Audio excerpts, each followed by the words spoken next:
If you listen to music long enough, you start to feel like you know the artist and they know you because they're just like you, right?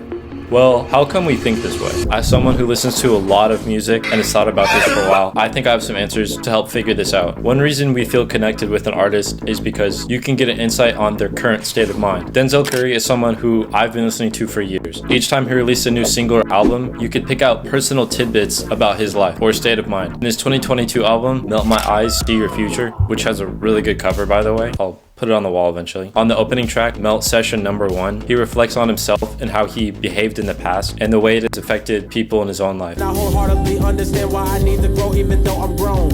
If I did you wrong, I vow to make it right. Dealt with thoughts of suicide, women I've objectified. Couldn't see it through my eyes, so for that I apologize. This shows that he's in a place in his life where he can admit things like this. Other songs from the album that have personal elements to it would be Walkin', where he reflects on past times where he's had to deal with inequality, but finds the motivation to keep on walking anyway. Ain't no use, you gotta walk. Ain't no use, you gotta walk. Who the fuck said stop the trap, bruh? Let a real nigga talk.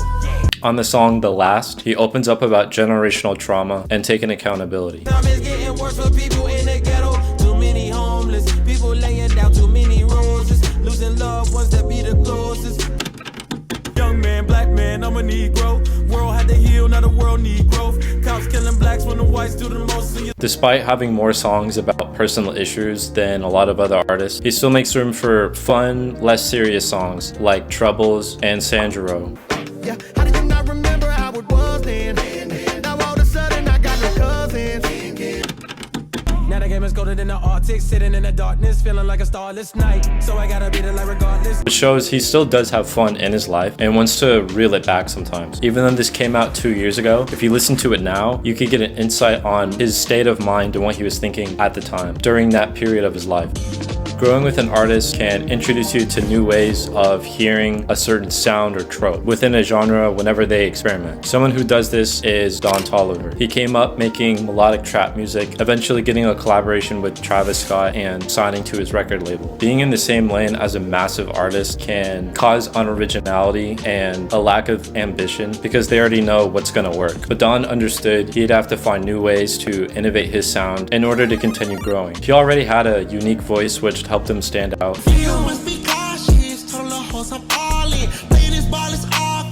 But on his first studio album, Heaven or Hell, you can still hear the Travis influence. But he had an occasional departure in stylistic tone on songs like Had Enough. On his next album, Life of a Dawn, he used more electronic sounds with an emphasis on heavy synth layers rather than just trap beats. Onions have layers? You get it. We both have layers. Oh, you both have.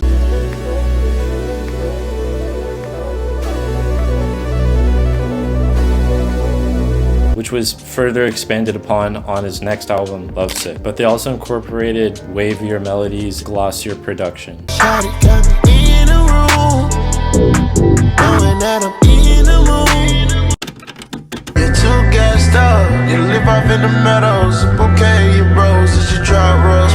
But out of all of his, the biggest departure in sound was on his latest album, Heartstone Psycho. Can we talk about how the cover is just a glorified fit pic though? I mean, it goes hard, but he just wanted to show off his clothes. On this album, he's infusing samples from psychedelic rock into the songs to back the biker image.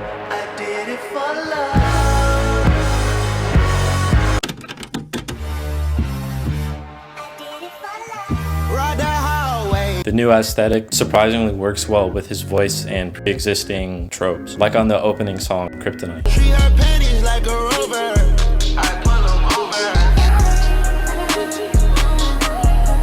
Where the auto-crooning rides on the driving beat. Listening to every new release throughout the years and hearing the gradual improvement in his versatility has got me invested into his music and how he will evolve from here. One of the biggest ways an artist can connect with the listener is by using personal experiences. Love him or love to meme him, someone who has always shared personal experiences throughout their music is Logic. If you've only heard his most popular songs or ones that people tend to dislike, then you might not see the more in-depth vulnerability embedded within the songs. But you can go to any of the albums to find cases of this. Let's look at his first studio album, Under Pressure, and the track Growing Pains 3. He talks about his experience with his peers in the city he grew up in and how they impacted the decisions that he made. Then on the second half, he talks about being a child and using the TV as an escape from the abusive reality he is in. Yeah, 15, such a fiend for the shit that I seen. All my homies smoking green, fucking bitches sipping lean. It was king, wish I was stronger, wish that I could survive. Turn on the TV, let it wash my brain. Pretend that family's my family to avoid the pain. Which is a real thing for some people, and it can show them they're not alone in their situation. But let's fast forward to a point where most people wrote his music off on Confessions of a Dangerous Mind, which has infamously bad lines. I ain't bipolar, Kanye, make me wish I was. Cause that level of genius, the meanest. I ain't that type of artist. Respect my name and we can talk about it. I suck a dick just to prove it ain't that way. Nigga. Sell at arenas, who spit at the meanest, who's biracial lonely in his penis. Which, no, they're not good. But on the opening track, he shows that he can still write a good song and deliver something that the fans can connect with. Whether you poor, you feel with financial security. Everyone deal with their own insecurity. Even the preacher was born with impurity. Scared to go out even with my securities. His newer songs continue on that trend throughout the most recent release, Ultra 85. Feeling a light 8 on this one.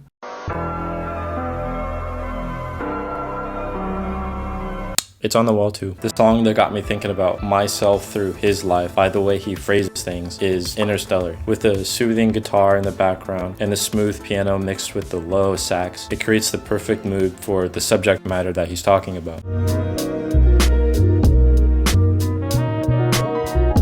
Which is being okay with feeling down and putting it into perspective by using examples of how it could be. In the midst of a bad day, good thoughts, I greet them. When I'm riddled with anxiety, it's hard to find sobriety. It's okay to not be okay. Just don't let that present mood dictate the rest of your day. Wake up every day as if you could relive it. Then whenever you feel negativity, come and just pivot. This is a song that I can play whenever I'm feeling down to use as a comforter of my own thoughts. Sometimes you don't even know what you want to hear or need to hear until you hear it. And sometimes the growth in someone else's life is what you needed. It serves as a sign as needing to progress within yourself. And now you have a form of art to remind and encourage you. This music for me was Quedeca's when he released From Me to You, which is also on the wall. Up to that point, I've been listening to his music, which could be considered YouTube rap. But when this album came out, it showed me that I was really looking for music that had more nuance to it. But after listening to it, I felt the sound was oftentimes reflecting how I was feeling at the time.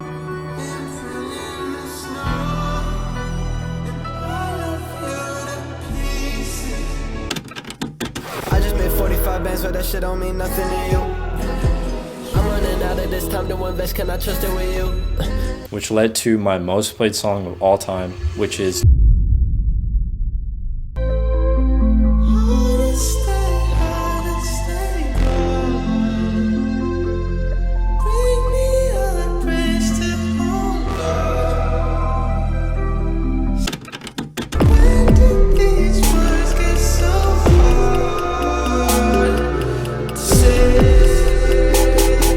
It's not the most outgoing sonically or ambitious track other than some production elements, but something about it felt nostalgic to me. In the same way that I feel when I listen to the Minecraft soundtrack. And I think back to when I used to play it with my friend as a kid, and I get the feeling that quite honestly, I can't describe, but that's what I'm talking about. Something comes along and captivates you in a way that you don't have an understanding and you really can't comprehend it. But a way to feel rewarded for following an artist over time is the noticeable improvement. Improvement in more than just having better equipment and stuff like that, but more so such as things like refining a skill like singing or rapping, but also making better choices and better decision making within the creative process. The Kid Laroi is someone who I've been listening to ever since he got some sort of popularity, and I've noticed an improvement in quality and overall packaging since then. His singing has improved from the more raspy vocals he would use sometimes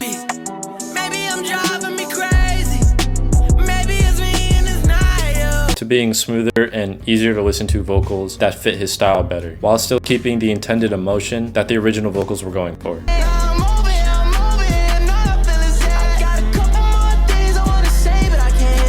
His rapping, I think, is better. He sounds more confident and mature than he used to. Very stressed, pop a lot of eggs, that's the type of shit that we own. I'm carrying less and I don't gotta guess if she got me cause I know what she on. But I also noticed some decision making on his music. Decisions such as focusing on a single style for the entire song and using the tone of it to emphasize the subject matter. A song like Bleed has a softer, more melancholic mood, which reflects his difficulty of getting over someone while they're just fine moving on. The song Pick Sides has a more upbeat sound which complements the topic of addressing someone's indecisions in a more lighthearted way. Can you pick sides already? The production quality and catchiness of his songs are also just better. And artists themselves can personally go through different phases with artists they like, since after all, they need inspiration too. Gene Dawson is someone who has many popular artists as inspirations that can be heard through his music. I can't say in exactly what way that his influences have influenced his decision making within his own music, but you can hear the stylistic impact that some of them have had on his genre-fusing taste, which is a big part of his brand. Some of his inspirations are Tyler the Creator, which you can hear on songs like Clear Bones, one of my personal favorites of his, where he uses the unpredictability of the tone shifting that Tyler often does on songs like Gone, Gone, Thank You. But he took that influence when working on the progression and the pacing of the track.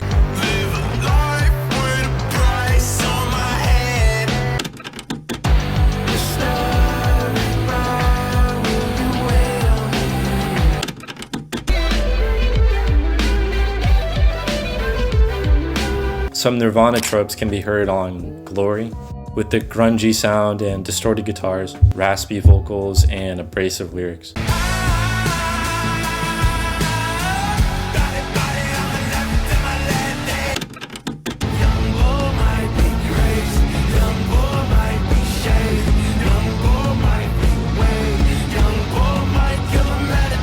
Whatever he has gone through in his life, these artists and their sounds have made enough of an impact on him to create what he does the way he does. But what I really started to think about what drew me to all these artists and their music, other than just, oh, it sounds good, so I listen to it. Because yes, obviously, we have monkey brains. If we hear a good beat, we can't help but to make the face and for our heads to nod. But what really made an impact on my understanding of my connection to these artists was a reminder that growth, change, and evolution are universal. And you can find it within many different artists that might not have been your cup of tea before. So look for ways to apply something from an artist's work to yourself. It will help you build a better connection to them. Earlier I mentioned Don Toliver being versatile, but what does it even mean to be a versatile artist? Click this video right here to find out.